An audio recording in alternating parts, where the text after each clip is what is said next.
combustion. Whoa, whoa, whoa, whoa, whoa, whoa, whoa, whoa. Been running the game with my team making plays. Talking 80, my G's, 100 jewels in this place. Surrounded by dogs, keep the quarterback safe. I'm the one with the plans, they gon' do what I say. The game is not over, we don't celebrate. In the end zone, we don't got no time in the wait. H-time run down, we don't premeditate. We just go and get to it, we got them on skates. If the game go into overtime, kicking the overdrive, we gon' be first at the finish line. Play looking full, but I finish mine. Can I get second? We gon' line up like it's dinner time. We put in work till we get us a ring. Super Bowl season, we running the scene. H-time the home of the realest that breathe. Keep your face down when you talk to the king.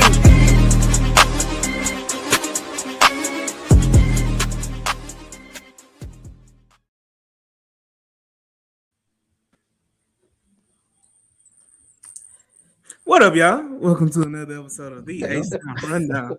This is your boy AD. Shocker. Folks in the building. We got Clayton. We got Jules.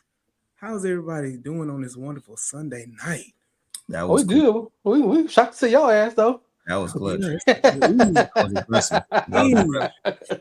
Hey, I'm look. Look, he's split it in. And I'm telling you, bro, I hit the last second shot all the time. I don't miss. All right, here we go. Yeah. Let's not go. Let's not go that far. You always take it too goddamn far. I don't miss. But yeah, shout out, chill out. Shout out LD. Again, you got Lackville. What up, brother? Houston Texans. You know, we got a little delayed. Had some breaking news for the Houston Texans. They right before free agency. We are on free agency eve. The Houston Texans did pull off not a shocker, but they brought back Naquan Jones, who was very productive at the end of the season. Yes. So again, the Houston Texans making good and bringing in defensive help along that defensive line. But I want to hear y'all thoughts about that because we got a lot to talk about. We ain't even scratched the surface of what has happened and transpired this past week. So I want to hear y'all thoughts on Naquan Jones, and then we'll jump right into the meat of the situation with the Houston Texans. Yeah. Good to see you, buddy. What's up, Julius? I would say this is where the casuals get separated from those who actually watch the team. Ooh, shots fired. No, it's really not. I mean, no, but we talked about it, right? Like, I get it. We want the blockbuster like stuff like that, but when it comes to team building, you need guys like Naquan Jones, right? Mm-hmm. You need deals like that for your salary cap. You got the Naquans, you got the MJ Stewarts, right? Of course, you got Dalton Schultz. This is yet another one of those, like, you know, football player type moves where Naquan just a quality piece that you have to this puzzle. Mm-hmm. You know, they like him. They signed him, of course. Smart deal, right? Not overpaying for anybody, which is a great 1-year deal. So, of course, maintain the classic Casario flexibility. Mm-hmm. And again, it just continues the theme of the Texans are going to build out the rest of the roster and, you know, maintain a lot of that free free salary cap space that you got, you know, from restructures and extensions and stuff like that. So, but no, I like the move, man. 1 year, $2 million. You can't beat that. I actually like Jones' play since he got here. Halfway through the season or last part of the season, I thought he was a good piece. I'm not looking for a championship piece out of him, but a good stout rotational player.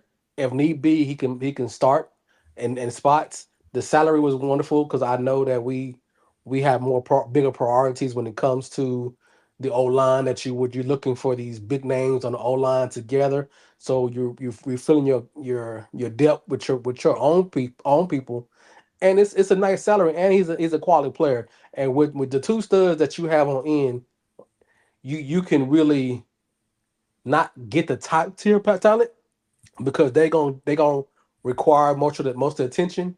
But he is a quality player, and for that salary number, it's a really good fit for him. Mm-hmm. I really want to see him be under the tutelage of the coaching staff for a whole year and see what he can do, because we've seen what Tom Toya looked like when he got here. Because don't forget, he was cut from his previous team before he came over here. Mm-hmm. Yep. Wasn't it the Cleveland Browns, if I'm not mistaken? I believe so. But I wanted Tommy when he came out though. I wanted him a 5th round pick, but they picked somebody else. So yeah, from Ohio State, right? Yep. Just updated the ticker, so there you go. just for those who missed it, of course, there are more moves to come, but that's kind of like a little recap of a lot of the meat and potatoes moves that we got. Well, So, you see So that for the meat? let's start with the meat. You want to You talk s- about the meat? Let's talk about Arby's. but let me They had a meat. But let's talk about all right, Vin Rames. this man um, here. let's talk about Titus Howard, man. Texans Mm. traded. That's Oh, Texans you traded. going all the way back? Okay, let's go. Yeah, Let's go. we Let's ain't go. we have we talked about it. Now we Let's really talk haven't. about it. Let's go. So the Houston Texans have traded interior offensive linemen, and I'm gonna call them interior offensive Yes, you are. And I know you're gonna fight linemen. it, but offensive Um, lineman. offensive lineman Titus Howard to the Cleveland Browns for a fifth round pick in the 2026 draft. And in turn, the Houston Texans also, the same day, made a move to trade for good old David Montgomery from the Detroit Lions for a fourth round pick of this year's draft, a seventh round pick of this year's draft, and of next year's draft, and then good old Juice Scruggs. So those were the ball droppers, two ball drops, pun intended. Pause. Pause. That happened. So you had those two moves happen, and it kind of started a flurry of moves where the Houston Texans made a move every single day this week. I think the next day you saw Dalton Schultz get an extension for 1 year, 12 million. You also saw them extend Daniil Hunter for another year for 40 million. 40 million, buddy. 40 points. Also 40. Hey, Stupid. you think that's a lot? What do you wait till you see the Will Anderson Jr. extension when that thing is gonna be 50? 50. It's gonna be 50. I don't know. Um, I say 40. I say 48, 49. okay, you talking a penny? You talking about a million? A million here, a million there. I got you. A million? Come on, 50 mil. Look, Will. we Like said- Brandon say, 50 mil. Will.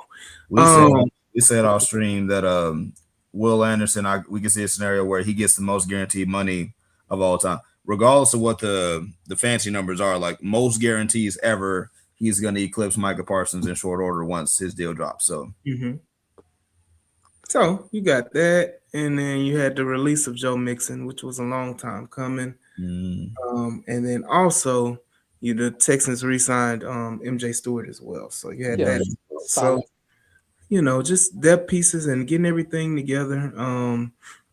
But yeah, it's been a kind of adventurous week. EJ Speed. Texans. EJ Speed as well. Forgot about EJ Speed. He signed a 2-year, $13.5 million deal. Just yesterday. I'm so sorry. I disrespected you, sir. I'm sorry. No, it's fine. So what you have on the defense side of the ball is you have your 6 or 7 core players. You have your 2 ends. You have the linebacker Aziers. You have your corners. The safety was Jalen Petrie, Lassiter. I'm gonna jump bomb on everybody at the end of the show about Lassiter, Stingley, Cade, and I guess you can put Reed or Stewart. So everybody you kind of sign now is to nucleus of the big 6 or big 7 that we have on defense. Your defensive heavy. You we know this team is ran by defense. So anybody getting now is adding to the depth of it, or maybe a place started here. So your defense is real solid, and they just making these re-signing players to fit into what the nucleus already has. So I don't think people should think of big names when it comes to the defense side when we talk about free agency. Yeah. I agree. I just I saw this coming from Larry, and it kind of took me off. Look, at the end of the day, brother, that ain't why they traded Titus Howard. They had nothing to do with Titus wanting to play tackle. And y'all I'm sorry, y'all ONs want to believe that was a big issue, that Titus was crying about playing tackle. Y'all crazy. Well, I call me old in because I think the same thing. You are old. And I think the same thing. I think if they want an extension, he wanted some money because this deal didn't happen overnight. It had to be going on for a while. He wanted an extension. He thought he put himself as a tackle because that's where he put himself. You're not going to pay a guard $21 million. We wasn't going to pay him a tackle $21. So it was a business decision from both parties. Like this is not going nowhere. We might need you to play guard. He said, I want to play tackle. We might need to play guard. He said, well, let's go and get me out here so I can get my money. And that's what happened. Titus sat up there and say, I'll play whatever you want me to, boss. Nah, not this time, bro. I'll do whatever you want me. Titus, first of all, the only reason why Titus wanted to play tackle or wanted the tackle situation was because for the money. Yeah. He's already gotten paid. They didn't want to pay him that anywhere near close to that kind of money. I agree. You know what I'm saying? And that's just, it's just smart business practices, period. Correct. Because at the end of the day, you don't want to invest that heavy and to put that much money in the offensive line. You want to reset your offensive line because you're, potentially could be paying a quarterback. Right. So if you're paying a quarterback $200, $300 million, like it'll be hard to sit up here and say you're spending, paying 3 linemen 15 plus million. Right, and have the O line be as good or as bad as whoever your point of view of it. It does not indicate that you pay or you re-sign Tyus Howard at that money for a average O line. Mm-hmm. And clearly he's not the kind of guard as people say. Some people say he is. He's that big, powerful, moving body. And he's not that big, powerful, moving right tackle if you want to. So it for the mindset of this offense of what they're trying to do, he can fit in if he wanted a team friendly deal. They'd be okay with it. But if he gonna play hardball and they want that, it just wasn't the card for both teams. And I don't even fault Tyus Howard because it's a business on both ends. He want to get one more paycheck because he know this is his last big paycheck he gonna get. Yeah. So I mean, like I said, good for Titus for getting that, that contract. Because again, I think at the end of this contract, he'll be 34, 35. Yeah. He may not get another. This is his last hurrah. Right. And so you got to look at it like that for Titus Howard. But again, I don't think it had anything to do with position value. I think it's just the Texans. Even if Titus were to play guard, I don't think they were going to extend him again with $18 million. He was already getting paid $18 million. Right. Which made him for 15, 14. Yeah. Right. Now, if he was making, again, like you said, 15, 14, they probably would have been like, okay, we'll extend you, Right. and keep running with you. But at that price, 18 going on almost 20, like that wasn't going to work out. So shout out to I think we can all say that everybody's point is probably the big conversation in the whole conversation, and that's why the mutual split was what it was. Mm-hmm. Right. Hold on, man. Yes, brother, you are ON. You are a ON. And Jules is too. And that don't mean you right. Just because you ON. We probably more right than wrong though, but it's fine. But that wrong be loud. Be louder. and proud, sir. Be wrong and proud. But we old school. At least we man up and say when we wrong. Hey, no, we wrong. I my bad. I eat some crow. You know what I'm saying? Some of y'all younger generations don't never want to admit that they wrong. Man, that's because y'all grew up in a time where y'all had to eat crow. Because it's not a understanding. Because we don't always be right. Literally, ain't gotta be right. What you say? Always gotta be right. That ain't our literally, sir. Might have some courage. Nigga, wait that old. Calm down. Wait that old. North side niggas always talking noise. There you go. Always gotta be right. That's right. Gotta be right. Hashtag. Right. Wonder why communication's gone down. Why we having fights in the Middle East? That's a whole conversation for another day. Oh man. But again, man, on top of that, I want to get y'all opinion on the David Montgomery of it all. Before we touch on the rest, and then we'll jump into free agency. But I want to hear y'all thoughts on David Montgomery. I think that was the minute David Montgomery's trade request became public. I think a bunch of Texans fans said that's the guy right there. Correct. Cost-effective move, so that's a conservative move. Mm-hmm. If there was ever an offensive swarm type of player that you want, it's David Montgomery. He's just a tough runner. a lot of tread still on the tire because I mean, man, he's not 30 yet, and he Yeah. also kind of somewhat had last season off because of Jamar Gibbs is explosive year. So Who? Jamar Gibbs. Gibbs. Jamar Gibbs. So Jameer Gibbs? what did I Jameer. say? Jameer Gibbs. I'm You call sorry. that man Jamari. I My say, who is Jamari? I'm sorry. But no, so I agree with Brandon. So Dave Montgomery, I feel like is a perfect fit for this offense for what Nick Haley wants him to be, that physical outfit that runs the ball downhill. And again, like I said earlier, he's a cost-effective move. He's at around like what 5 to 7 mil right now. So Yeah. a For report both already came out. seasons.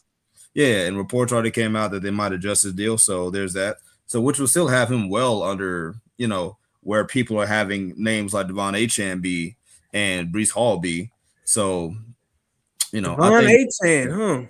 hey, listen, that was Hey. my dream guy. That was, No, listen, see, bro. it goes deeper than that, Clayton. I I've been former, I've I, been I've been It's preaching. it's before your time, Clayton. It's for your It was time. before. It was before. Let In listen, him the get off he his went in to the chest. my Let him old get before off high, his chest. times. he went to my old high school, Thurgood Marshall alumni. So Okay. I saw that. I was like, oh, bring him home. Into the You know, into the before times, I've been preaching Devon Achane, and I was garnered with so much disrespect and so much hate because I wanted Devon Achane. Oh, he's too small. He won't be able to play in the NFL. Oh, he went to that raggedy Texas A&M. He ain't no good. He ain't worth a second, third round pick. I don't even know why you even thinking about him. We don't need no Devon Achane. We don't need him. Even though he's fast and electric and can do a lot of things, can catch the ball out of the backfield and be an excellent back. We don't need none of that. He just because he went to Texas A&M, we don't want him. So and low key, he's a great contact runner too. Low key, he has great yard after contact numbers for those who don't know. So he's not just a scat back, like he's an actual running back. He's a home run hitter every time he touches the football, which is why I was so disappointed when reports came out Miami's going to keep him. So so was what it was there. But we got Montgomery, happy to have him. And the trend of getting above 27-year-old running backs continues for the Texans. So, Hold on. so there you I want to play some for 80 real quick. mhm. Ain't nobody care about go. 2012, What about 2025, sir. That's Hey, old news. You want some wine just with the cheese and what all that about stuff? them? You know what I'm hey saying? man, So, hold on. Let me talk about Mr. D. hashtag. So we know you. We was on the same page. Some of us was on the same page about A Chain, but Dave Montgomery, he's what the Texans needed. He's what the identity of the old of offense and Nick Casario and what D'Amico Ryans want this offense to be. You can see the price tag for Walker is being reported 14, $15 million. That's not quite the kind of money Mm-mm. you're looking for somebody who's a running back by committee, because that's what he was for the whole season. And if you go to the stats, Zerbinay was getting like 12. I think he got 12 touchdowns all season, and he wasn't the one that was getting the most talking for Walker. So getting a bidding war for somebody who wasn't the main guy and kind of have some nagging injuries here and there, it's not a start. It's not a start business move. And then the whole the training for a trend, and I talked to AD about this before. He is actually getting into the atmosphere of Barkley type numbers because he has gotten better every year, and he's when they actually making the focal point this year, he's gotten 1,300 yards on a bad team, and they knew he could run the ball because the quarterback couldn't really throw the ball. Tyreek Hill was out most half the season, and they really couldn't generate a lot of offense. And he was still producing as an electric bat that can break it field. So you didn't want to get in that conversation. Oh, you shouldn't get in the conversation of giving up a second round pick because he's that talented, and then give him Brock type numbers. So what Nick Casario did, and like he did for Christian Kirk, like he did for Stephon Diggs, like he's done before. He traded a late round pick, even Joe Mixon, a late round pick to get somebody who has 2 or 3 good years left on their playing career, and we are motivated. And as he does all the time, he's gonna convert that money into those last 2 years into a big money to have salary flexibility next year. So you want this guy to get the tough yards. You want somebody to be behind him or with him. You want to call him. He's one. He's two. He's A. He's B. Whatever you call it. You can have a really good 1-2 punch, and they both can be together, and you don't know what's happening. I talked about before. You don't want to know the defense know what you're doing when you have Woody come in or you have David Montgomery, because they both can do the same thing situation. And David Montgomery is a hellified Christopher blocker. Hmm. That's nothing that you're getting at this man, and he has something to prove because he feels a little disrespected, because he got his carries taken from him by Gibbs, and he's just as good. Maybe he's not as fast, not explosive, but he's still a very good back at his age. Who you Um, talking Montgomery, about? Oh, you're not listening, my nigga. I'm I see how listening. you got me You cussing said now. You know what I'm saying? No, so I'm trying. We just got a black Christian month, and you got me saying the N word.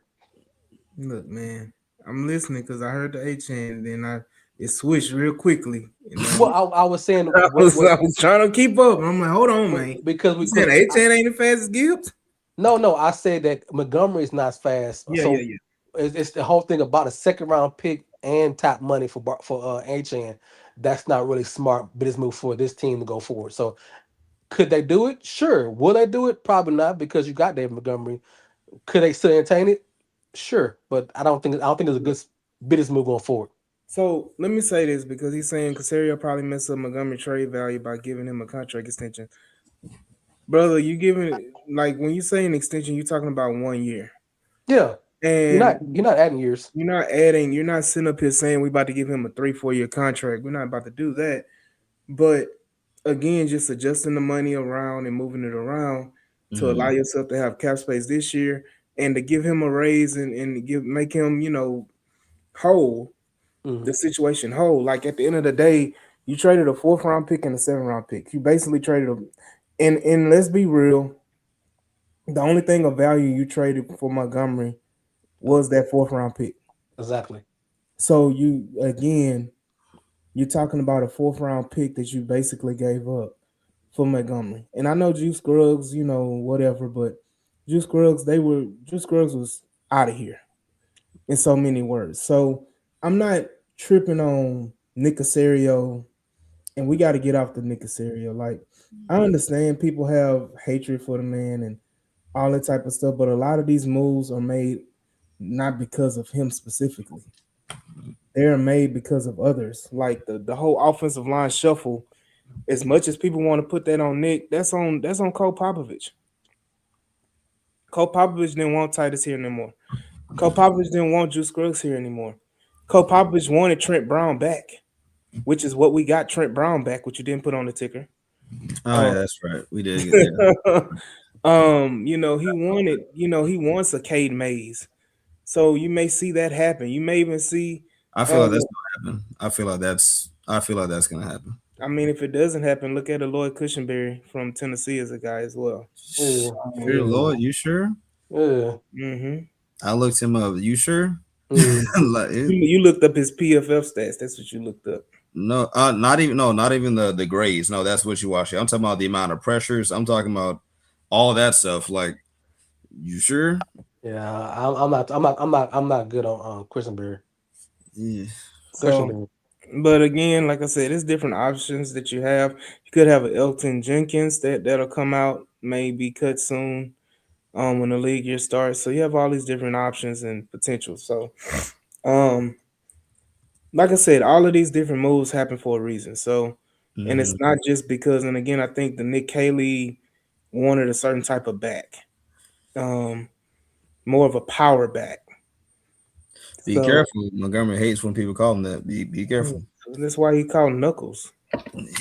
Like, He hates being called a power back, even though that's kind of man, what I he don't give a damn about what he want to be called. is. Your mama call you. Your mama name me Clay. I'ma call you Clay. Yeah. Like, um, and again, like Sherrod said, they're also going to draft a back. Yeah, I mean, Mhm. it is what it is. You see, So you see Mike I Washington. feel bad for all the people that are just in love with Jawar Jordan and in love with British Brooks. I hate to tell you, they're not jumping over the rookie we're gonna draft. Mike Washington to Houston. Make it happen. Yeah. Hmm. Make it So happen. look, all of that, we can move on. Speaking of running backs, let's talk about the Joe Mixon of it all. This was a sign of what was bound to happen, which is why the Montgomery trade happened. is because Joe Mixon was on his way out of Houston. And they made it sound nice when they released him. Oh, Joe Mixon requested his release and the Texans abided it. No, this was the plan all along. They just wanted to make it seem like Joe Mixon was coming out on the right end of it. Again, Joe Mixon still has some health issues and some things he has to clean up, but good luck to Joe Mixon wherever he ends up, and he may be able to come around and produce somewhere else. But we know that it won't be for the Houston Texans anymore. Thank you for the great year of production that you gave us, Joe Mixon. But do y'all have any lasting thoughts about Joe Mixon before we move on to the other situations? One good year. That's all we can say. Thank Mm-hmm. you. Well, okay, let's put some respect, right? Like by the numbers, Joe Mixon did have the best individual season for a running back in Houston since Aaron Foster in 2014. He did do that. The first time a running back for the Texans had both double-digit touchdowns total and over 1,000 yards rushing. Like Lamar Miller did the yardage thing, and Carlos Hyde, shout out to Carlos. He got 1,000 yards, but Mixon's the first one in 10 years to do both. So that was that. And then lastly, I mean, it sucks because look, for me, he was the heart, yeah, he was the heartbeat and attitude of that offense last season. Not 2025, 2024. Like when he toted the mail, good things happened. He literally and figuratively carried you to so many wins and key spots. Heck, week 1 against the Colts, Joe Mixon shut that down. Heck, Mixon got you that touchdown to give you only a 1-point deficit against the Chiefs in the AFC divisional round. Like Joe Mixon, had he not got hip drop tackled, who knows? He might have had a 1,200, 1,300 yard season, and then this is a different conversation. So, but it just the way that the news even broke, mystery foot injury put on the NFI, just out for the season, really nebulous. As AD said, this was a long time coming. We knew it. And I just hate how on the tail end, Mixon definitely tried to control the narrative.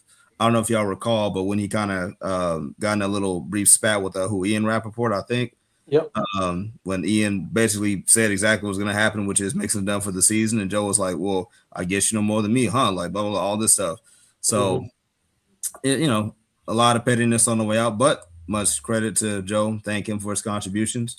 It is what it is. You hope he bounces back, but that foot is messed up, man, and we still don't have an answer for what happened and what the recovery timeline is. So I wouldn't be shocked if he messes around and misses a chunk of this next season too.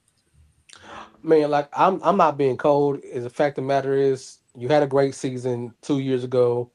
You have a mystery injury. The Texans paid you for a whole season, even though you did not play. They didn't go. They didn't get any kind of money back for not playing.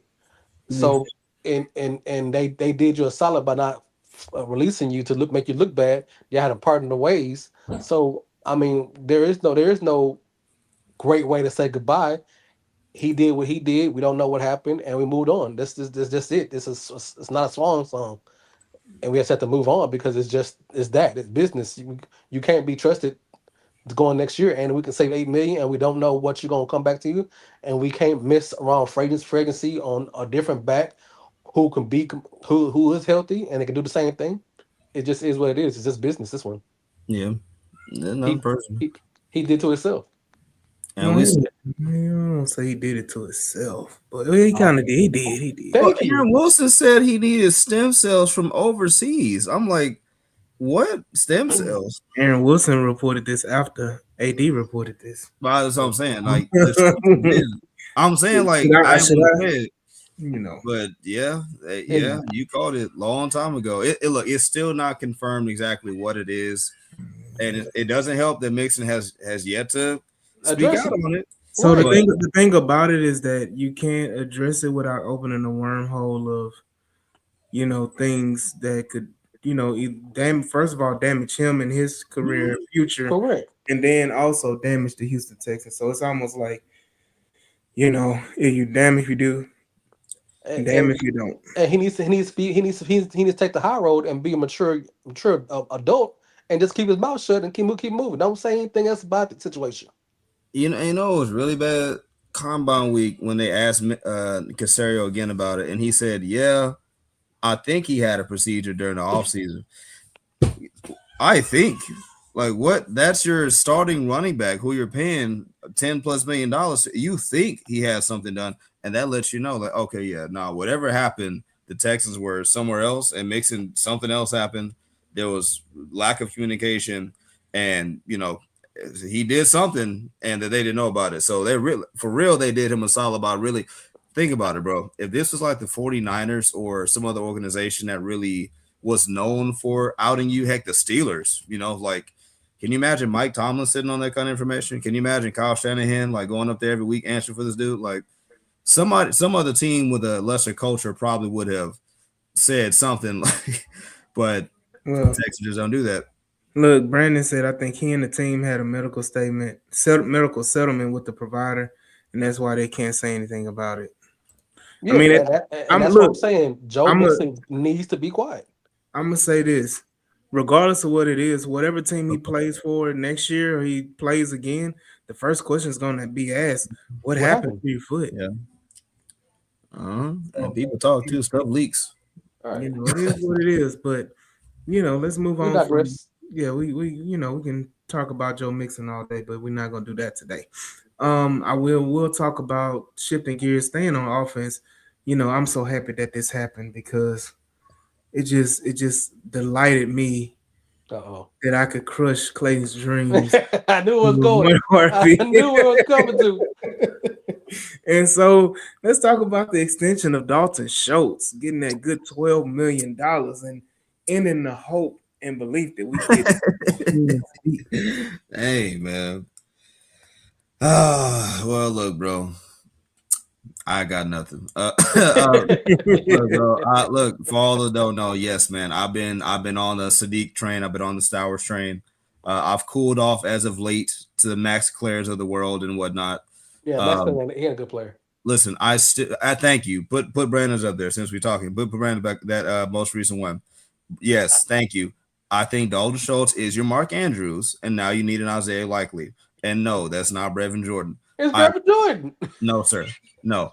I like Brevin Jordan.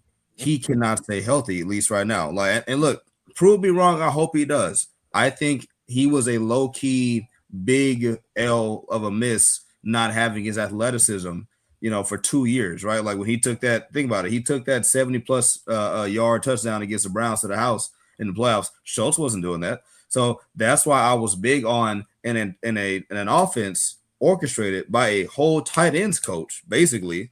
And Schultz had a top 10 tight end season. What better way to really energize his offense than to have, boom, like a guy in there like that? And when that news came down, I was like, dang, like it's not bad because you secure basically a quality tight end and nothing else. But that assuredly means they're not going to go big game hunting at tight end. So it is what it is. Look, as long as they end the draft with a Max Clair, I'd even take a Michael Trigg. Like, I just want a different. Stowers might be there late enough. I don't know. You just want tight end, bro. I want some because this is no, it's not. I was about to say this is Schultz's final year. No, it's not. But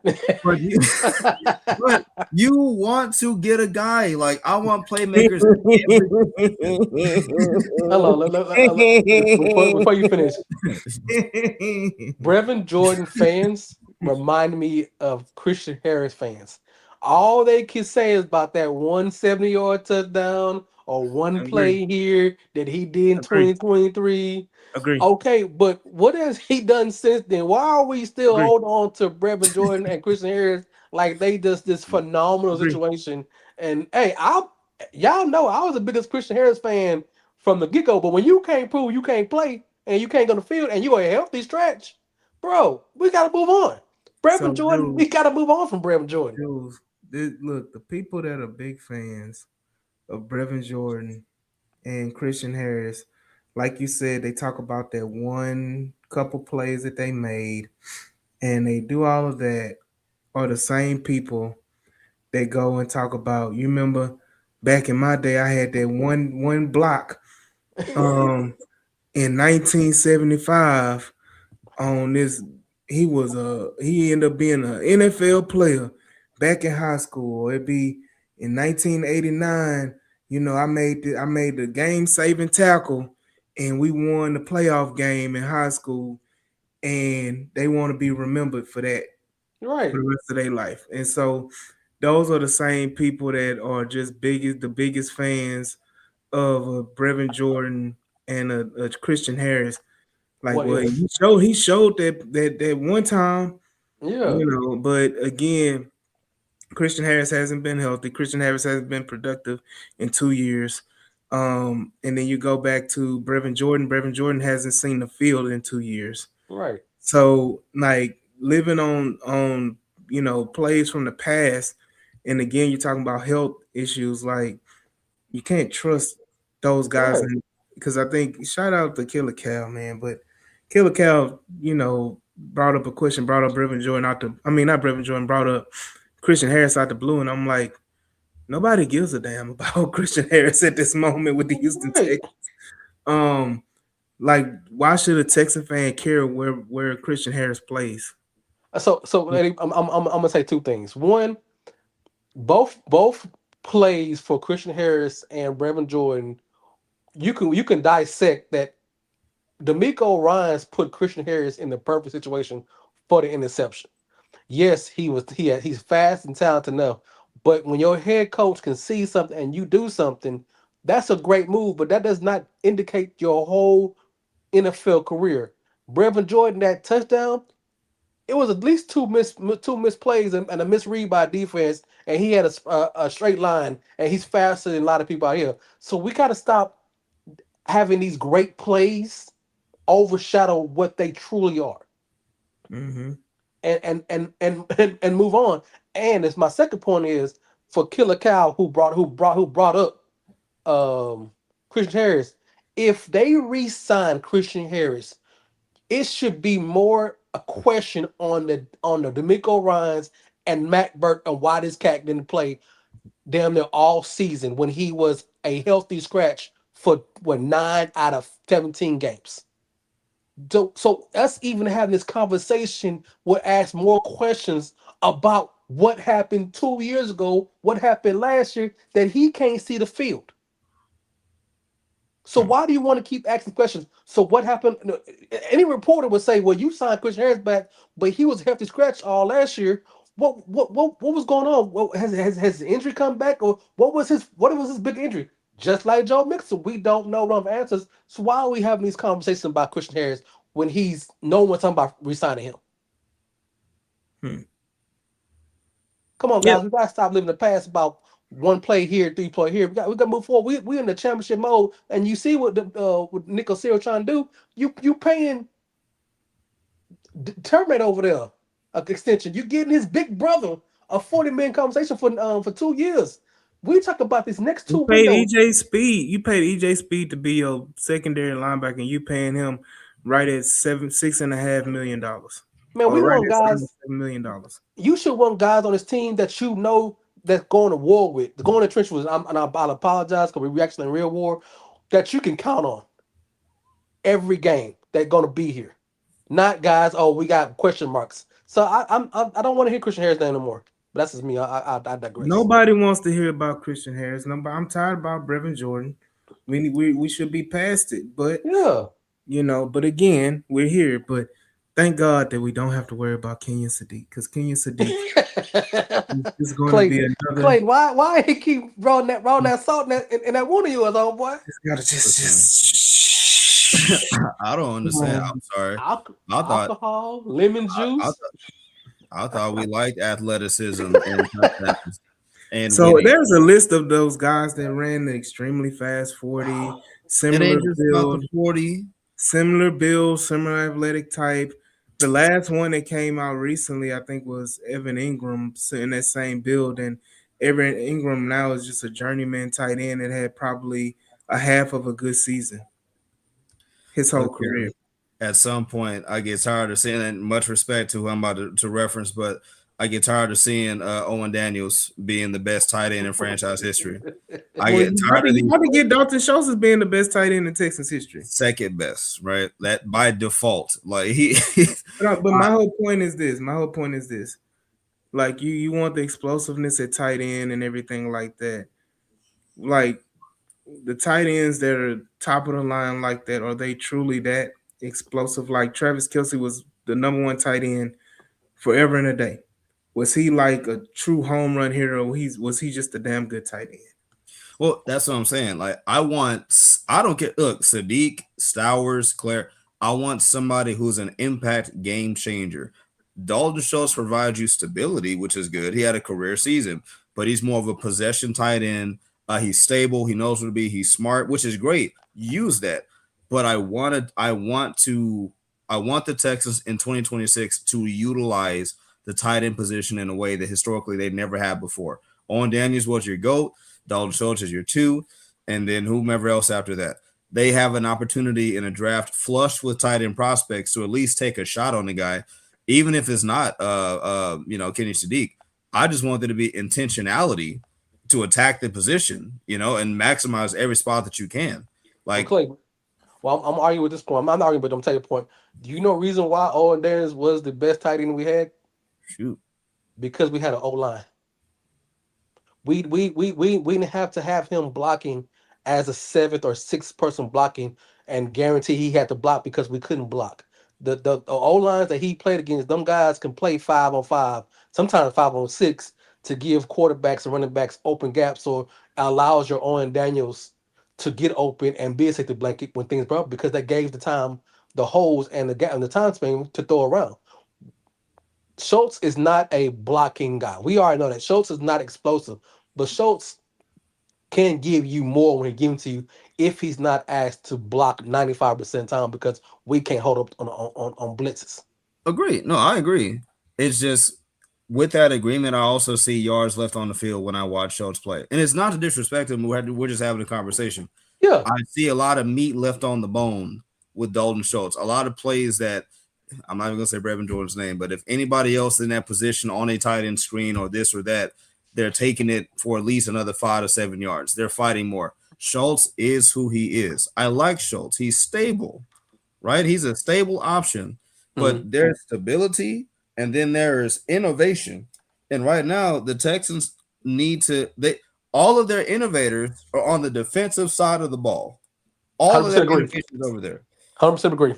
And it's like, that's all I'm saying is like, can we get some innovation on the opposite side? That's all I'm asking for, whether it's tight end, running back, whatever the case may be. You're getting close. You're getting close to that. Yes, you're getting close to that.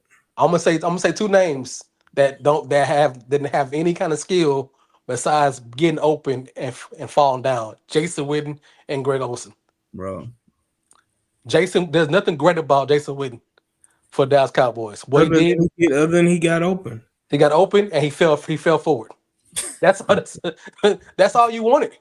And he was athletic, so I get it. I really do. I'm not downplaying the situation. But once again, you want to take a back tight end at number 1 when you have glaring holes. It's just not something that I'm looking forward to. But I get it though. And I'm gonna say this: this is not the draft to go full on board with tight end, where like next year is going to have more of a depth as far as tight end in the draft. But Clay don't give a damn. He say what he wanted. He want the tight end. I'm saying in an ideal situation, if the rest, like Jules said, if the rest of the team was solid and you didn't have all these needs, one of them first 4 picks could be a tight end, and I'd be fine. Most definitely. One of those 4. It ain't got to be 28. We run enough mocks. We've seen names still on the board. You can get you one. But I digress. Moving on. When it comes to the offensive line, you brought back Trent Brown. The idea of what the Texans, and then you trade Titus Howard, the idea of what the Texans are going to do on the offensive line is the biggest question mark going into free agency and the draft, and what the Texans are going to do. Because right now you can kind of basically say that the Texans have, 4 holes or 3 holes on the offensive line right now. With what's going on, you can say your tackles are together with Titus and Trent Brown. You got Ursary, Andrews, and Brown really Really 2.5, because we really don't know if Trent is going to be their starting right tackle or if he's just like depth / spot starter. So we really don't know. Right. So Which is not good. That's not ideal. Period. Like to have a Trent Brown at this stage of his career as your starting right tackle, it's not the best idea. So, I wasn't gonna say it, but I'm so glad Clayton said it. I wasn't gonna say it this time. well, because we need stuff that's going to work, right? Trent Brown is a great flyer, just like Jake Andrews if you slot him to a depth position. But we know upgrades are needed. We know this. It's just they don't have much time to wait, and I know I don't want to get too ahead of it, but it's just the urgency increases when you keep seeing names come off the board early, like before tomorrow even gets here, with names like Tyler Biadasz and Connor McGovern flying off the board. That limits you even more in free agency. So, they can't miss too many more times with this crop of dudes right now. mm-hmm. Yeah, we come Monday, Tuesday, we're gonna figure out what's the plan with the cap space that they curated, with the idea what they want online. I put on I'll ask about same thing you asked about. We don't know how they feel about Jack Andrews. We know as a fan base that we don't like him. Most of us don't like him. We've heard the reports of mutual understanding or mutual interest on both parties from Cade and all these players. And CJ said he want him, he want that person, but we don't really know what the direction this team in. So we're kind of following. So we're adding and we're seeing our own comments to what is reported. And come Monday and Tuesday, we'll get the more clear picture about what Nick Casares and his line gonna do. And because it could be Trent Brown starting, maybe not finishing, but could be starting. And the $7 million a starting right tackle ain't bad money for it. But I just don't feel him because to me he's never healthy, and that's my biggest issue. Like I said about everybody else in the past couple of years, if I can't depend on you in when the game's on the line, I ain't trying to have you on the field with me. Mm-hmm. I feel you, but again, I have faith in Trent Brown. I think that But one. why? But why? So the Based why? on based on what? So my faith is that you have a full off season of Trent Brown not having to overcome, major surgery, major, injuries and all the stuff that he, had to overcome this last off season. You get to have him in your training program and you are able to see about him, you're able to basically mold Trent Brown back to where you want him to be this offseason.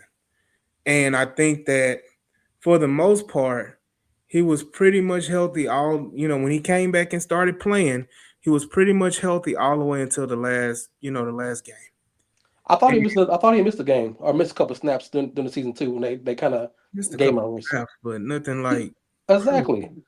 But hell, everybody missed snaps, Jules. But that's not. But you don't want to go in and have a situation going with somebody who might miss games when you have a history of him missing games. Did he miss games though? Let's go back. How many games did he start? How Let's many games? How many was healthy?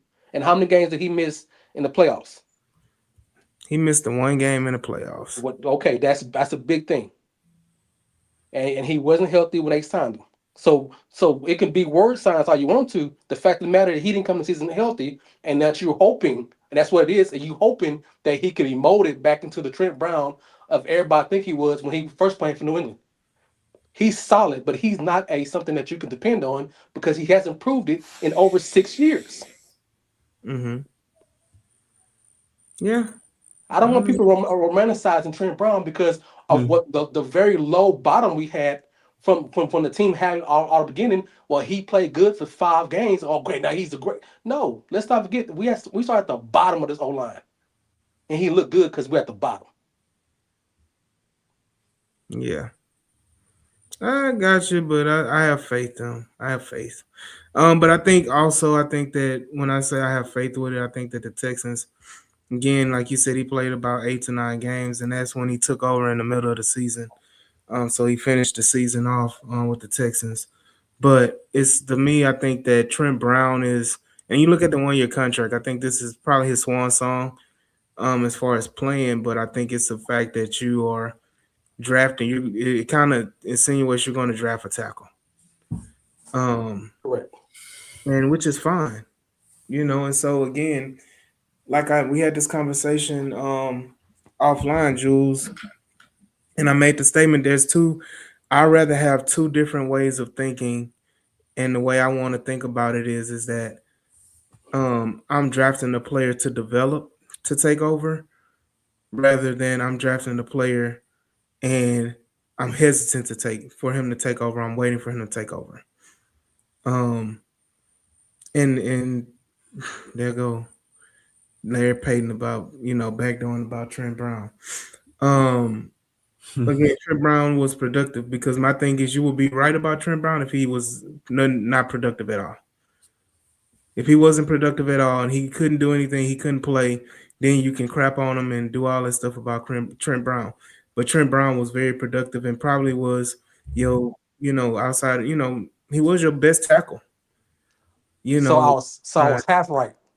One was he was decent. Second is But a half right makes a wrong. so he was hurt, right? Was he not hurt the playoff game? He was hurt. Ain't that one of my biggest? Hold on, but wasn't that my biggest thing, that you can't trust him to be healthy the whole year? Correct? Not. You can't have both ways. You can. No, you can't. It's called having your cake and eating it too. And that's what you're doing. Now you ain't being real about it. Let's be real about it. But look, I'm gonna go back to what Rodney Bryce said. He said maybe we can draft a right tackle and let Trent groom. And my exact thoughts about it. Yeah, that's a good mindset to have. Again, you can have guys late in the draft like a Cronover from A&M or a Bell from Miami, who are a similar build. Trent Brown, who are 6'7", 6'8", 6'9" guys, 350, 60 pounds, that are very, very similar mold, athletic, but similar mold to Trent Brown, where those guys can look at Trent Brown and say, if I can, play like him, I'll be okay. Mm-hmm. And I don't even think about Proctor. Proctor's a whole nother, situation. But if you draft Proctor has to play right away. You can't sit Proctor. No, he got to get in shape. Yeah. And then Lump says Nico was hurt too. We don't want to talk about Nico. Ooh, we don't want to talk about that. That's why Nico about to be gone. # he gone. And I can't wait for that bomb to drop. I'm gonna be popping up like Stephen A with the cowboy hat and a cigar.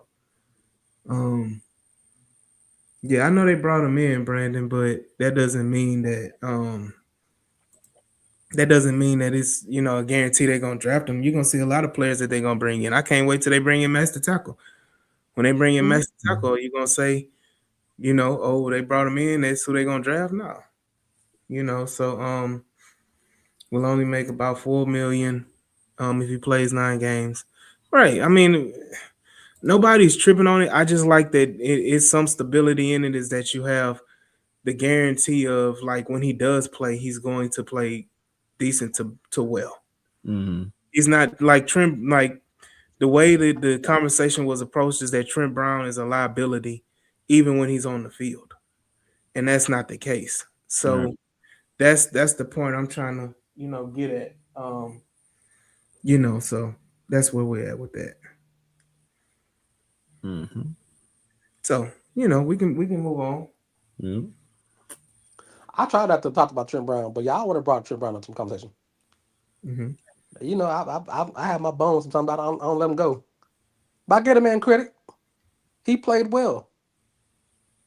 Look, Trent Brown, he was one of the starters when we were on that win streak. So he wasn't a bum. He had his hand in the success of the team, So like AD said, stability is good. Stability is always good. And Nick Caserio is always thinking about the future, flexibility, and all this stuff. So I don't believe Trent Brown is going to be your 17, 18 game starting right tackle. I don't think so. And if he is, hopefully it's because he's dominant.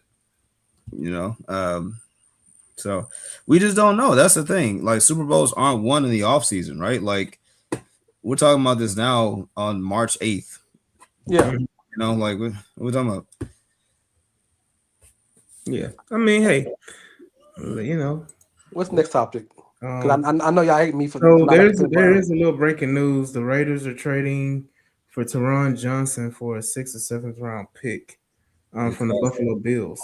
The cornerback. That's I'm sorry, a crazy. pick swap, a 6th, 7th round pick swap. Yeah. He's about to get cut though. Tron Johnson, right? Yeah, and they got him. Yeah.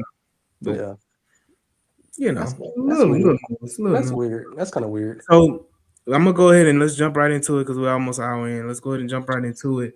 What are you guys expecting, or what do you would like to see in free agency? The first few days from the Houston Texans. Go ahead, Clayton. I think for me, don't be shocked if you see Nick Casario put on his cape from 2021, tie that thing up, and sign about 2 to 3 linemen in day one of the legal tampering period. Um, I think he's gonna go Wyatt Teller. I think tomorrow's gonna end with Mays, Teller, and Mays, Teller, and what was it, Zeitler still out there? Regardless, I think he's gonna hit center, guard. I think that's going to be what's happening tomorrow, specifically Mays and Teller. I think that's going to be, and I think it's not going to take long. I think as soon as tampering hits, I think the Texans going to be in front of the line, and that'll set the tone. So that's what I got. For me, I don't know. I don't know what to expect because, like I said earlier, I don't know how they feel about Jack Andrews. He has friends in the building already. His play wasn't great, but it wasn't bad. Do they want to do 3 to 4 new O linemen? I already know. I don't. I just want to see what's the first move they make, and it may not be the. And of course, Nick Sir might re-sign somebody small, but then the second wave he does a high end free agent. That's what he normally does sometimes. So I just want to see the direction of this team. I don't really have any expectations of who I want to see because I don't know what Cole Popovich really wants as an O line and to get this better, but I know it's more focus, more pressure on everybody O line. So I just want to see who's the first O line they pick, and that will gives me more indication of what they're going for down the road. I bet you it's going to be Teller. I bet you. I bet you I Teller's think going to be the first one. I could see Taylor because he'll probably get a 2 year deal, nice size money, and if they want to move on, and if Tyler Lindbaum and Mays are not signed out the first day, it's because it's probably a bidding war for both of them since the centers are going off the market at a good rate, and there's not a lot of good centers in the first place. It could be like I said, a bidding war. We'll see because it's how it is. So I don't know what they really want to do at center, but I know they have to replace either both guards or they're gonna re-sign Ed Ingram. If they sign Ed Ingram day one, it'll give me more indication of what's going on with going forward. Yeah, I don't think they're going. I don't think Ed Ingram's in the equation. I think they're trying to move on from Ed Ingram. That's just me personally. I'm waiting for a couple more names to drop, and I mentioned it earlier. Elton Jenkins, from the Packers. If he gets cut, that's a guy that I'm intrigued by. That especially if you miss out on a K Mays, but he's a guy that I would definitely want to bring in, and he also gives you that position flexibility. That playing guard, he's good at guard and center, so you can kind of move him around. But I'm hesitant on Wyatt Teller. Like, I mean, this is my thing: is that everybody wants the name, Yeah. and by the time you get the name ain't the same. I.e., Houston Rockets. Bars. Kevin, the Rockets have been, and I'm going basketball as a reference, so y'all just follow me. The Houston Rockets have always been name chasing as far as players when it comes to building their team and going after players. And every time they get the star player, it's always a player either past their prime or you get them too late in the game. You go back to the Rockets have had Carmelo Anthony, they've had Chris Paul, they have Kevin Durant now. They've had Dwight Howard. The old Clyde Drexler was old when they got him. So like all of these players, like you can go all the way down the history of Houston Rockets, where you sit up here and you get the player with the name, and it just ain't the same. So yes, Wyatt Teller has been a wish list for Texan fans for the last like 4 or 5 years. Don't let this be the situation where you finally get the name and he's not the guy. Right. And you sit up here and you spend all this money, and now you sit up here talking about you got to cut him next year. Mm-hmm. You know, so and he's older. So it's like, what are you really going to sign him for? So like you have people that are in love with Wyatt Teller and it's because of the name. But I would say Scottie Pippen's another one. You know what I'm saying? That the Rockets had. But I will say this. If Cleveland Browns needs offensive linemen, right? The Cleveland Browns need offensive linemen. Why would they let go a good to great offensive lineman? If he's that if Wyatt Teller is the solution, why would the Cleveland Browns let him go? If he's the solution, that's always my thought process is that the Cleveland Browns, they're rebuilding, but at the end of the day, why do the Cleveland Browns want to get rid of good offensive line and a good offensive lineman when offensive line is at a premium in the NFL period right now? Well, that's like asking why the New York Jets do anything that they do, right? Like it just my thinking, my retort is it's a stupid one, but it's applicable because they're the Browns and the Browns do Browns things. It wouldn't shock me at all, even if the Texans don't get Wyatt Teller, if he goes off and still has like a quality season at least, may not be all pro, but a quality season. That's the Browns being the Browns. You But know, ain't that what the people say about the Texans? The Texans So trade away good offensive linemen, you know they need offensive linemen. look, well, But this ain't is that my but ain't that the conversation? That's what people say, right?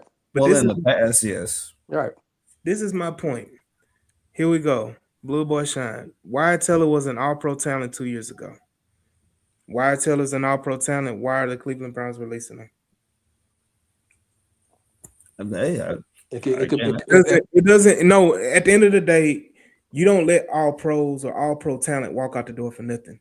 sure. sometimes Like you at the end of the day, if he like they released him, right.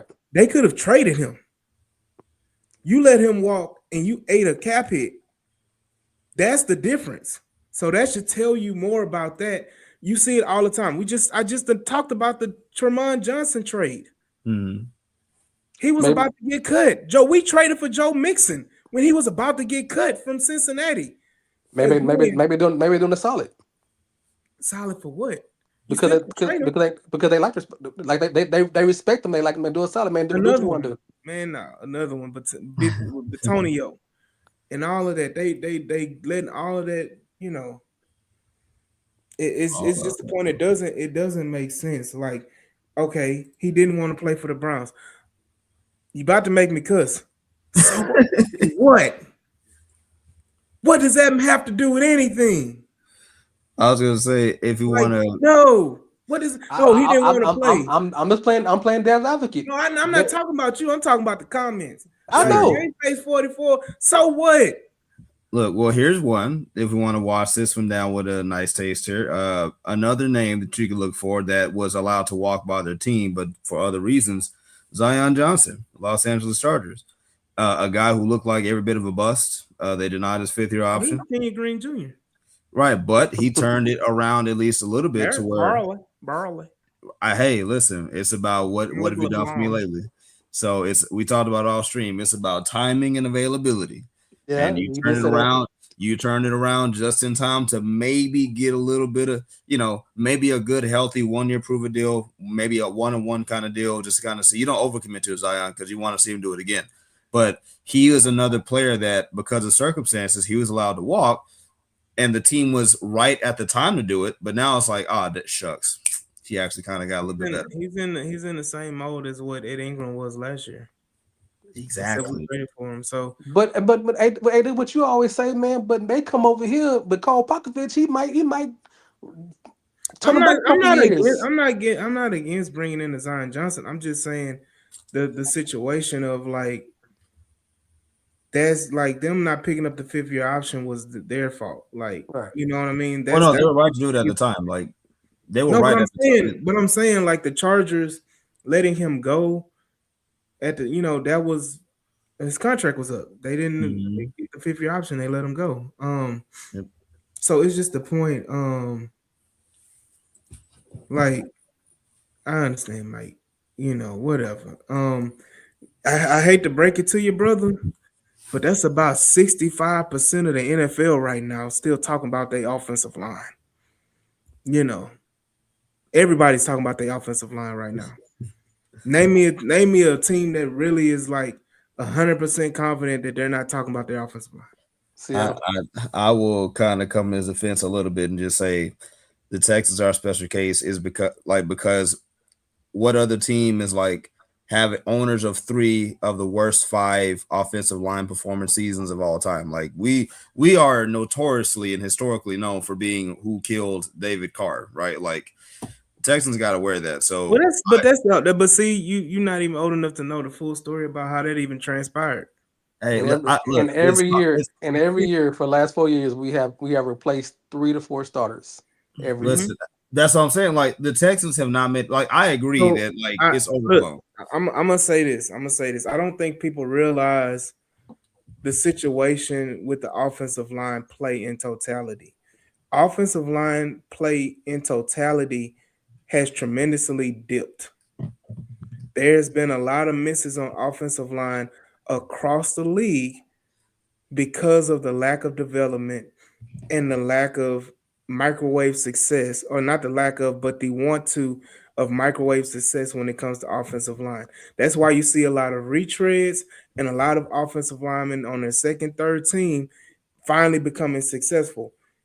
So From my why are you giving people hard times when you see Taylor and these guys leaving a situation when you just and you because saying they're old, it's a rich but but go ahead. because the O line situation all around the NFL is bad, so people moving around. So you can't, like I said, that's what the league is. People are trying to find people to play in the way they want to play, and the guys they got, so they got to get rid of them. And okay, well maybe he fits my system. I can do it for 2 years. That's the totality of the O line situation that you're painting. So So if they come in here, and they might be the older, but maybe the last 2 year season they can play here and play well and be in a better situation. so my whole point is the point I'm trying to make is that you're talking about those players have already developed. Is my point. My whole point around everything is that development is that when you have players coming in, like let them develop or put them in a program to develop.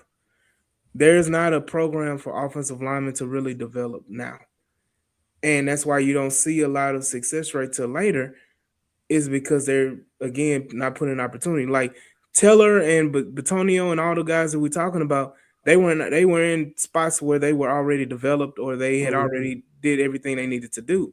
So you're talking about bringing in guys that are kind of already on the other side instead of they're on the point of they've already made the apex and they're trending down. Whereas I'm talking about players that are supposed to be trending up and getting to the apex, which is where we're kind of differing in the conversation. And that's why I'm saying it's kind of a misconception on So what the reality is. so you don't mind Zion Johnson, but you don't, but you tell her you're good with. Like my whole thing is that I feel like Taylor is not going to live up to the hype, and Taylor's going to cost way more than Zion Johnson. And So you okay with Zion, but you're not okay with why? Because of the age and the money yeah, cost, Wyatt right? Taylor's Okay. what, 31, 32, something like that, Plus 33. Wyatt's been hurt the last 2 years, so he's missed what like 8 Mhm. games. So Okay. yeah, I so mean, I see your logic. I see where you're you going know what from. I mean? Like, I'm okay taking a risk. Like, Ed Ingram was a good risk because one, he's on the younger side. He was coming off his rookie contract, and he was a high second round pick. So, like, you take that risk on that type of guy. Like, then you go the opposite side where you took a risk on Laken Tomlinson and it didn't work out. Where he was on the other side, he was an older guy, Mhm. and you took. So you get what I'm saying? Like, So it's the so let me same. let, You witnessed it from both sides last year. let me ask you a question. This is a legitimate question. If they pay Wyatt Taylor the same money they paid Trent Brown last year, would you be okay with that? This is not happening though. Well, no, that's not the question. The question, if they I pay the mean, same, it's a super low risk at that point because you only pay Trent Brown like $3.5 million. so it's more the money situation then. I mean, we're at a point where we're about to pay Will Anderson $50 million. Everything is a money situation. So the answer is yes. I asked a Did I say specific no? question. No, but you didn't ask the question. I answered it. No, I no, answered it. I answered the you lifted question to a with a different step by statement. saying yes or no. But I answered the question with a statement. That statement says not always an answer. It's always an answer. It's not. No, it's not. It is. And I'm gonna say this, Mike. if you're gonna come on this podcast and y'all know who this is. This is Mike, RG Mike. Mike, I'm gonna tell you this right now, brother. If you're gonna come on here and complain and B word, just go ahead and drop your fandom and go be a Buffalo Bills fan or whatever other fan you want to be. Because right now, you doing all this talking. I don't want to see you up here when we hosting that Lombardi Trophy. I need you to be right where you at, That's sad and how depressed, that's how Mike been for years though. and still complaining about doggone Nick Casario. So Mm-mm. again, I look at it like this: is that again, this is a good point. Signing good offensive linemen is not exclusive to the Texans. I mean, it is what it is. Like nobody is sitting up here signing good offensive linemen. Dalton Rice, everybody was hype on Dalton Reisner, right? When he was a Yeah. free agent. Texas Mhm. fans was like, we need to sign him, we need to sign him. Dalton Reisner has had like a so-so career, and he just re-signed, I think, with the Bengals. Was it Right. the Bengals for The like Bengals. for $3 million? Right. Like, you know what I mean? Like the whole it's just the whole point of like, again, give me a younger guy that's trying to figure it out rather than an older guy trying to get his last hurrah. Which is true. Okay. So It's AD, just so go ahead. Go Clint. nah. I'll keep it brief. Nah, I think just a part of the frustration is like we just you said earlier, like getting closer, right? We see talent on this football team. You have all pros and pro bowlers just littered throughout the defense, right? You have some quality piece on the offensive side of the ball. It's just Casario's biggest wart specifically is building an O line. AD, you said it. When I first kind of got on, you said Casario had what 4 or 5 years to get like what'd you say like to draft like one guard, something like that. You said, uh, and he couldn't do that, right? That was the thing at the time. So now we're back here again. So it's not just the fact that the league is going through it; it's that Casario specifically, and it's not just that he's had trouble doing it. He has bristled at anybody who would even suggest the notion that he drafted O line, that he specifically targeted the O line, right? Like he bristles at it. So it's not just the circumstance. It's just an avalanche of distrust that Casario does not have with his fan base until he shows he can build an O line like here, dang, like money on the table, boom, top 10 O line, let's go. People are gonna have these doubts, and he's kind So of earned it. The team has earned it. Casario's earned it, and that's just kind of that I'm um just saying that's kind of the tenor of the. so so let me say this that Brandon posted this. He said if the Texans are as good at drafting and getting offensive players as they do on defense, we wouldn't be here. So the point is that right now, checks and balances. Checks and balances. Guess what? Guess who's the checks and balances on the defensive side? D'Amico Ryans. We know. So I mean, We As I know. said, as I said before, again, you have two head coaches and arguably four defensive coordinators on our defense side of the ball. yeah. So again, there's checks and balances. Like you haven't had checks and balances on the offensive side of football. So you don't have anybody to run stuff by or to kind of give you like the seal of approval. And I think you're starting to have that now. And With I'm Cole getting to, Popovich, I'm getting to that point, Brandon. It's coming around. Is that Cole Popovich right now, when it comes specifically to the offensive line, that you're getting checks and balances now with offensive line. You look at it now that he brought in Trent Brown, he brought in Ed Ingram, he brought in. ooh, Um, you give that man a lot of credit. I'm not giving the credit to doggone Nick Cole, Casario. that's what I'm saying. You giving Cole Popovich a lot of I'm credit. giving him the I'm giving him the credit because I said it when we brought all these players in. What did I say when we brought all these players in? It was for a reason. It wasn't to, oh, let's fix it this year with these guys. You have to start from the ground up when it I, comes to everything when you building a team, when you building a foundation, you have to start from the ground up. And right now, at that point in time, the offensive line's room's mentality was nowhere where it needed to be. And so you had to bring in guys with the right mentality, even if they weren't the best of the best. And you have to make shift and make something happen. And that's what he did with the Trent Browns, with the Laken Tomlinsons, with the Ed Ingrams, with the Jake Andrews of the world. You reshape that offensive line and you change the mentality. And yet we about to go in the offseason changing more people. No, but you're not changing the mentality. With mentality gonna be gone. But what you built into your mentality is gonna be gone. Now you gotta rebuild it again because you got new players. You don't have to rebuild it. You do, because the most of the players gonna be gone. The standard is set. But the standard doesn't matter if you right now the standard is set. You already have two, regardless of what we think with Trent Brown. If we were to start a game today, Trent Brown would be your starting right tackle, and Arian Harris would be your starting left tackle. Mm-hmm. And Jack Andrews will be again, but he's part of the mentality. But you want to move on from him. But you personally don't like my whole point. Listen to me. Kelvin Sampson, when he came to the hold on, I'm pulling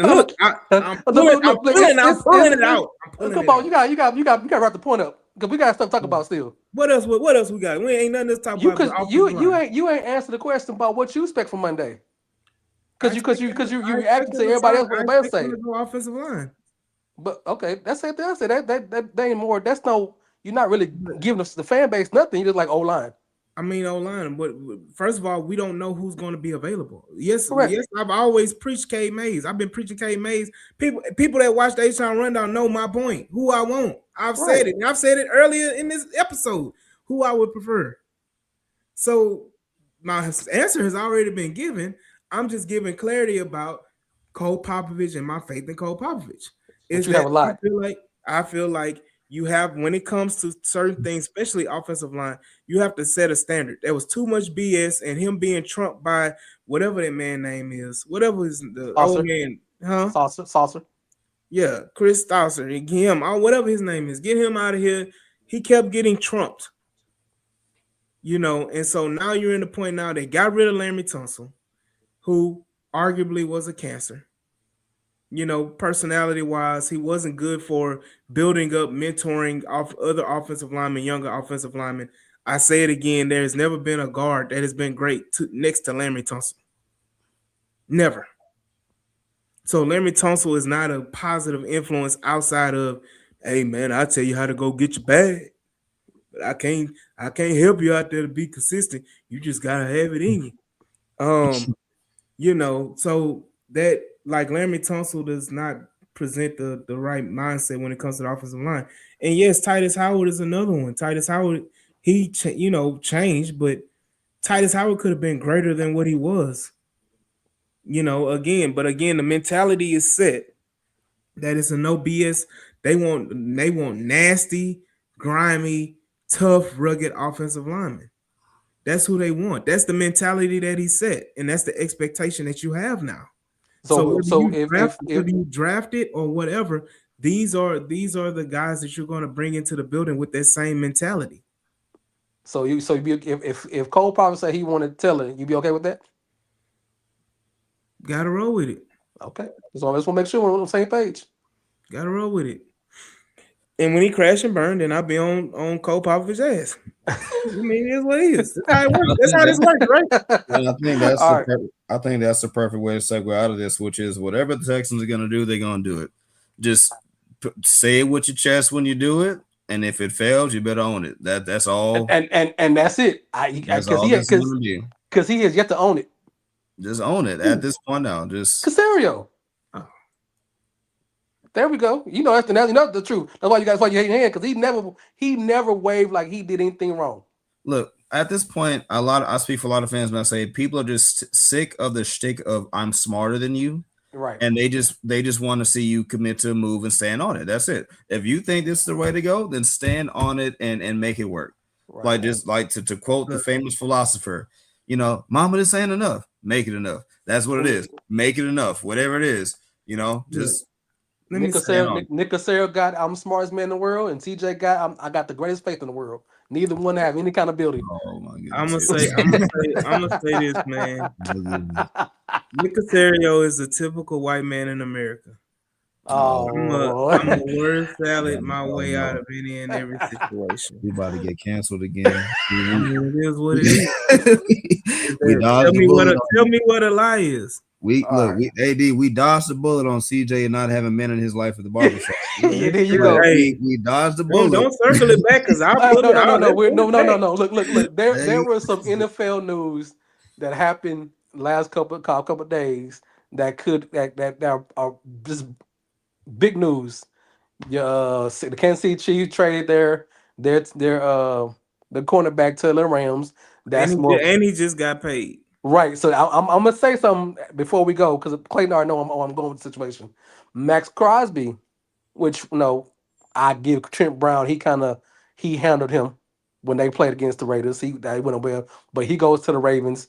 That's a win now move, and you can see teams are trying to give up draft picks to get players and their contracts to win now, and it's good to see because you like to see NFL coaches and GMs trade away their first round picks for veteran players because you want to see some of these players move around and be in better situations, and you want teams to understand that if you coach well and you have good players and you have a good organization, your first round picks are valuable, but you can always reclaim. And I like seeing the movement of veteran players, and we still got maybe two good players that may be traded. AJ Brown and I know Jalen Carter was names have been put up. I don't know if they really gonna trade him because they just signed Jordan Davis to a big deal in Yeah, but Philadelphia. They saying Jalen Carter may get traded. That's why I said Jalen Carter because Jordan Davis got the big contract. mm, I think he's the highest paid D tackle of all time. And this Mhm. this and this is my last segue, and I know it'll hurt some of y'all feelings, but it is what it is. The price of doing business. Trent McDuffie got traded on it's going his fourth year, right?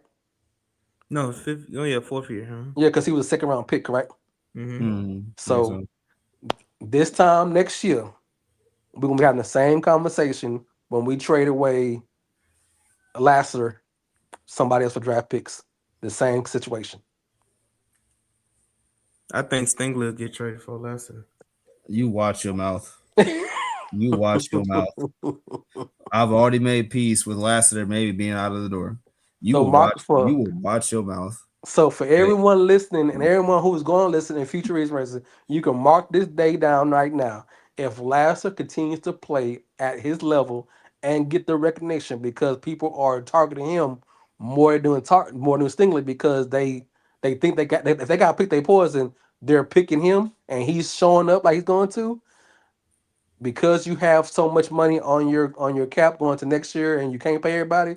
I can see a trade of Lassiter the same way they traded Trent McDuffie I if would the price say still business. I would say Kalen Bullock will get traded before Lassiter. A safety market is different from a cornerback market. It's not even close. I would just we talked about our stream. If somebody came to you with like, okay, we'll give you a high second round or heck a bottom Well, of the first. Let's get stupid, right? Like something like that is like, shoot, all right, that might this get moved. the same deal the Rams gave to Kansas City. The same exact deal. If that same that they give you four picks and you know it's gonna be hard for you to re-sign them because of Will Anderson and CJ Stroud and Stingley and everything else you got on here, that's business. So I'm telling everybody right now, don't be surprised. We'll have the same conversation next year. So the This time difference. next year. So you know what the difference is, Jules? Is that Trent McDuffie was wasn't he All Pro? And once again, if he plays and he gets So better, everybody how think can? that But I'm saying you saying this time next year. So you saying that Lassiter gonna be All Pro next year, yeah. and they're gonna trade. So that you gonna have Derek Stingley, who's at this point is entrenched as an All Pro yearly, long as he's healthy, and you're gonna have Kamari Lassiter as another All Pro. You're gonna have two All Pro corners. I can see it because he keeps getting better. And people keep trying him. He keeps showing up. Lassiter is a good player. He's gonna be a consistent Pro Bowl player, but I don't think he's at the All Pro level. I think there's too many corners that So you're saying because he won't get the award doesn't mean his ability won't don't guarantee him situation. That's the But I'm conversation. saying that's the like the award garners the compensation. like the award garners the compensation. Okay, Well, that's true, but at the they same time, not really because right. if I'm his agent, Sauce Gardner got traded for freaking 2 first-round picks because he was a 2-time All-Pro. oh no, I'm not disagreeing. I'm saying like, okay, that's a good conversation to start the conversation with. But if I'm pulling numbers and if my client is right there as a You don't facsimile, care too, about that man in I got negotiation. you. Yes, they do, AD. Hold on, Yes, they hold on. do. So, Well, They do, AD. first Now thing you they just being gonna say, argumentative. You're argumentative. If he continues to play and he's at that Pro Bowl look, level, if my he's client's going to get numbers, paid big money. You might not like it because you like Lassiter, no, I but mean if his play, I don't but mind. hold on, No, let me finish. Let me finish. If he plays the way he plays and he wants an extension, the Texans may not be able to afford him, and he get traded for a good package. why wouldn't they? Okay, so I'm gonna ask you this: why wouldn't they? So first thing first, the CJ Stroud of it all is going to determine what you're going to do. That's So, fine, but so that's not my CJ, that's not my but you again, once that AD, debunks, but but you're that debunks changing. your whole argument because the No, CJ it does Stroud goes. not because you I don't want to grant hear the no, conversation. no. This is the thing. Because you like Lassiter over Sid Stringley. So you trying to now you trying to pivot to No, get the who got said more I like conversation. Lassiter over Stingley? But you just you said it. You said No, you rather trade to Stingley. no, I said he said don't be surprised if Stingley gets traded. don't be Because you rather surprised if because you Stingley. because we had this off start. You rather keep Lassiter. Don't do that, No, AD. Can you say he's more D'Amico Ryan's guy? no, I You don't. can shake your head. You can shake your head all you want to him, boy. We ain't having revenge history. And bottom line is this is my take. Before we go, Oh, I'm telling Texan fans, don't be surprised if that conversation comes up. Okay, and I say don't be surprised if Darius Stingley gets traded before Lassiter gets traded. Because you rather have Lassiter. No, it's not. It's not. It's just that you've already paid Stingley. So oh, you I see. trading. So You get what I'm saying? Like you already your paid rule Stingley. is you're not paying multiple record-setting contracts to the same guy. That's not So really Right. so if in that case you can probably resign Stingley cheaper than you can do Lassiter because that's gonna be his first big time deal, well. right? Stingley ain't gonna get Thank Stingley not you. gonna get any cheaper. Thank, That's he ain't Stingley get is no the cheaper. price of the brick is the price of the Multi, brick. multi-time All Pro. He ain't getting no cheaper. That is Yeah, that's like that shit to sell. yeah. I'm like, what you mean? okay, Um, AD. that's it right there. So I mean, but at the end of the day, like it's a lot of things. I think once again, Nico Collins gets traded before any of that happens too. Well, that's look. I want to jump on the CJ Stroud thing before we get too far away from that. That's narratively going to be the next thing for Stroud. Let's say if he gets a contract extension and people start connecting dots and saying because you did X with CJ, we lost out on player X, player Y. Even if the plan all along was to move them, people are going to associate you signed CJ and you cost us Lester or you cost us Stingley or you cost us Nico and blah blah blah blah. That's it goes back to the pressure on this team is only going to mount because these Right, moves are mattering more and right. more. So whatever you do, you better get it right because at some point the success needs to happen. And when Mm-hmm. you base it, like no one's gonna question Will Anderson. Not a single person is gonna be mad because you paid Will, therefore I couldn't pay this person. Nope. You're gonna pay CJ, and that's gonna cost you a few good players potentially. And if CJ does not win, if Casario does not build this team up, it is going to get real ugly in Houston. And I agree with that. it's gonna be real ugly. So again, that's one of those like, especially if it's Stingley, it narratively is gonna be a problem. So but now to kind of switch to Nico Collins thing, yeah, I forgot who mentioned it, but we've been saying it. Somebody it's been percolated a bit throughout the fan base. Nico Collins is one more multi-game, injury away from some real conversations, probably magnifying if they're not already Yeah, happening. it should have been magnified. Nico Collins. I'm gonna say this, man. Nico Collins is. I would say at this point, to give the most value, you should trade Nico Collins this offseason. Well, And his contract I is know it coming. hurts a lot of people's hearts and everything like that. But at the end of the day, Nico Collins is a good player. Hell, he could be a great player at times. But Nico Collins is again the same issue you've had with Trent Brown and all the stuff and other players that you had. You got to use that same logic with Nico. Don't get excited about Nico because he's Nico Collins and he's made the Pro Bowl and he had 1,000-yard season in the last 3 years. and you don't want to get rid of him. Hell, Michael Pittman was 1,000-yard receiver, and they paid him, and Mm-hmm. look where he's at now. Sure, Alex, the boy from Colts. CMC. No, you're talking about Alec Pierce. Alex Pierce is about to be one of the highest paid receivers 30 million. It's just for, Josina Anderson just reported he won 30 million. for no Yeah, reason. he is out of Indianapolis. That's done. As far as Collins goes, he look what's helping him, and I said this on X. What's helping Nico narratively is that he has one of the objectively best receiver contracts in football for that price tag. Like that's helped him. If he was getting paid like $5 to $10 million more, absolutely, people would already be saying that kind of same thing.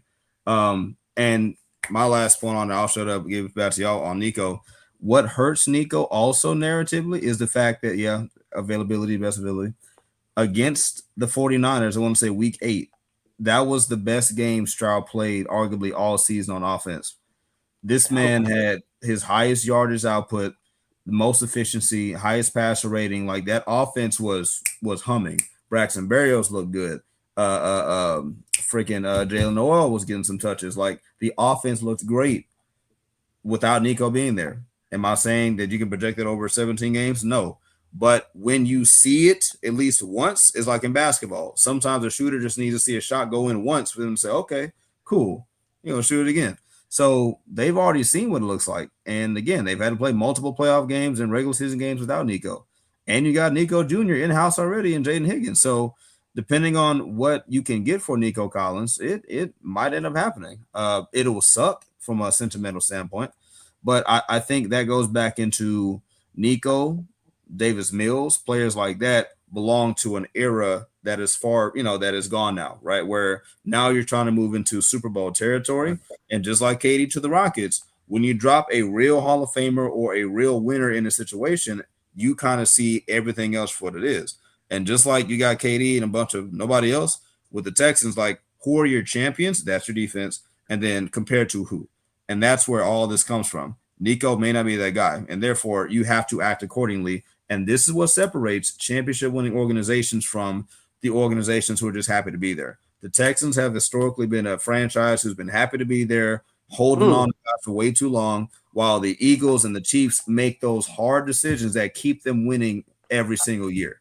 That's where this team needs to go. And moving Nico Collins and heck, maybe even a Stingley or Lassiter when it comes down to it, that's going to put them in an echelon of teams that says, hey, listen, we want a championship. We don't care about your feelings. To quote AD, we want to win.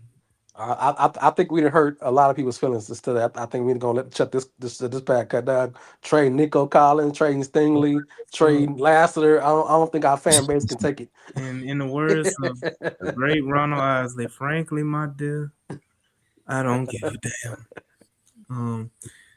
But we here and we getting ready for free agency, so we will join y'all as this week is gonna be a hectic, crazy, wild, and crazy week. It's gonna be a fun one, and we get to see what the Houston Texans are gonna do and what they're gonna do to build this team up and continue to strive as a continuing playoff contender and potentially Super Bowl contender as well. So want to shout out my co-host Clayton, want to shout out Jules and everybody in the chat that's been going crazy as well. Thank y'all. Internet's going nuts. Hey, they came out of Lizzo. Shout out to everybody. We appreciate it. And we will see y'all on the next episode, man. Peace.